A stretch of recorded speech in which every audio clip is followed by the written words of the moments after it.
Part 4 चौथा खत। अभी आपको गुजरे 1 महीना भी ना हुआ था कि बुआ अपने 20 साल के बेटे को लेकर फिर हमारे घर आ गई। हमारे घर की बगल में ही हमारे मामा भी रहते थे।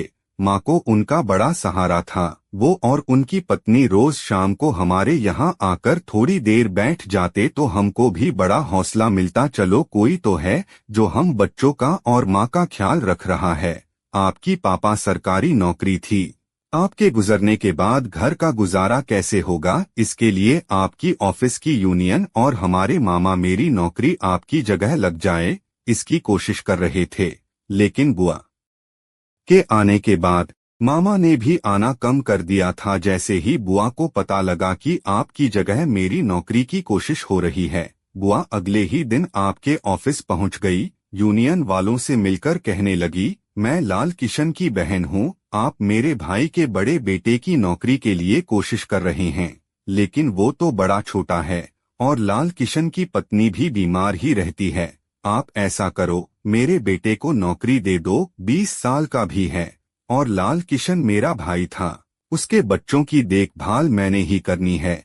बुआ एक अर्जी अपने बेटे की नौकरी की ऑफिस में दे आई। घर वापस आकर मुझसे बोली, बेटा आज मैं तेरे पापा के ऑफिस गई थी, तेरे बड़े भाई आलोक की नौकरी के लिए अर्जी दे आई हूँ। तू अभी छोटा है और अभी तेरी टांग की हड्डी भी ठीक से जुड़ी नहीं है, इसलिए बेटा तू आराम से स्कूल जा, तेरा भाई और मैं सब कुछ संभाल लेंगे। वो तो भला हो मेरे मामा का, उनका ऑफिस भी आपके पापा के ऑफिस के पास ही था और काफी सारे दोस्त मामा के आपके पापा के ऑफिस में काम करते थे।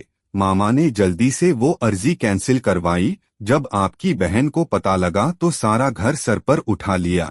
माँ और मामा को बुरी तरह से कोसने लगी। आपकी बहन ने जीना हराम कर दिया था हमारा। माँ को गालियां देती रहती। हम लोगों का खाना पीना सोना जागना सब मुश्किल होता चला जा रहा था। छोटे चारों भाई माँ को हरदम रोता देखकर सहमे सहमे से बैठे रहते। मैं अंदर ही अंदर गुस्से से जैसे पागल ही हुआ जा रहा था। ऐसा लग रहा था बुआ मकान को कब्जा करना चाहती हैं और माँ को उसके मायके चले जाने के लिए रोज दबाव डालने लगी थी। लग रहा था कहीं दूर तूफान की आहट मेरे कानों में धीरे धीरे से आने लगी थी। शायद जल्दी ही तूफान हमारे आशियाने तक पहुँचने ही वाला था। बाकी बातें अगले खत में। आपका बेटा।